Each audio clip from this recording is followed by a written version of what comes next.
Welcome everyone to the Federal Communications Commission's public hearing on broadband and the digital future. We'll now hear from Mark Cavicchia, who's the CEO and founder and director of WhereverTV. Thank you. Chairman Martin and members of the Commission, thank you for inviting me to testify this afternoon on broadband and the digital future.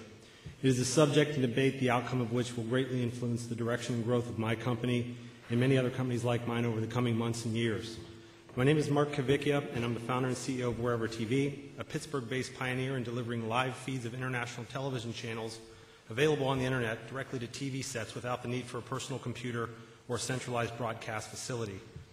Until recently, the Internet has truly been an information superhighway, where users have been free to access an unlimited amount of information. In a span of 10 short years, average bandwidth speeds on the Internet have increased from 56 kilobytes a second to Verizon's high-end Fios service that I have installed at my house, which is capable of delivering a consistent 15 megabit per second download connection. This is more than 250 times faster than my connection was 10 years ago. We can now go farther and faster on the superhighway than ever before, and in the future, the Internet will be even bigger and faster than it is today. With all of this open road ahead, a few companies with controlled access are attempting to limit and prioritize traffic to suit their own needs. If they are successful, the superhighway could quickly become an extremely expensive toll road reserved only for a certain privileged few. Broadband providers argue that a small group of users are responsible for a tremendous amount of bandwidth consumption. AT&T claims that 1% of their customers account for 21% of bandwidth usage, and 4% of their customers account for 46% of all usage. Primarily, these are users of file sharing or peer-to-peer networks. WhereverTV, by the way, is neither. We simply connect the user directly to the legal content owner. Time Warner's recent decision in Texas to limit monthly downloads to 5 gigabytes a month means that we're all being blamed and we're all paying the consequences for the actions of a small few. Simply doing the math and assuming that they're offering a 5 megabit per second download connection, a user would run out of available monthly bandwidth after just 16 minutes of a full throttle connection. The user would then be subject to bandwidth surcharge fees for an additional browsing during the remaining 29 days, 23 hours, and 44 minutes of that month.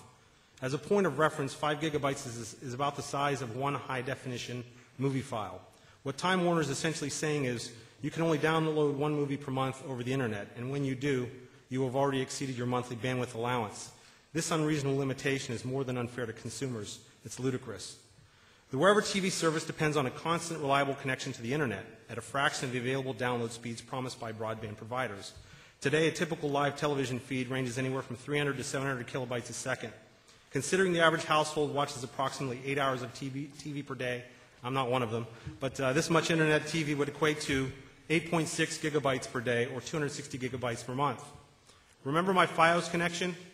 Verizon tells me that I can download at 15 megabytes per second today. So if my service provider is already promising that I can download at speeds up to 45 times faster than a streaming Internet TV broadcast, then why should they care if I and other consumers like me decide to watch a few hours of TV every day over the Internet? The answer is simple. It's in their and only their best interests.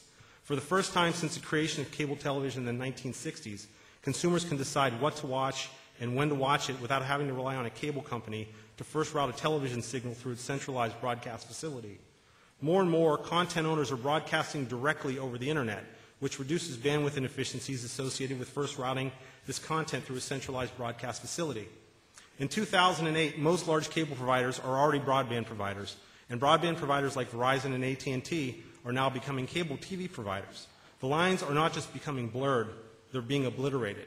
Companies who want to impose limits on our bandwidth are the same companies who want to charge us for all the content they deliver through their centralized broadcast facility. And now they want to charge us even more for the average bandwidth use we're already paying for. In short, they want to limit access to consumers so they can make more money for themselves. Consumer options to access legally available content on the Internet, such as Hulu.com, the BBC, and more than 2,000 of the world's 25,000 TV stations, are greater than ever before. Broadband providers want to be the tunnel on the information superhighway that we all have to pass through. They want to tell us when and how often we can pass through that tunnel, and they want to charge us exorbitant tolls every time we do, because they know that companies like mine and websites like Hulu and the BBC allow Internet users to bypass them. We're building our own lanes on the information superhighway, and broadband providers want to dissuade people from using them. Consumers want the choice. They're willing to pay for it, but they're not willing, nor should they be made to face unreasonable restrictions or added exorbitant tolls. Bandwidth limitations will negatively impact 95% of all broadband users.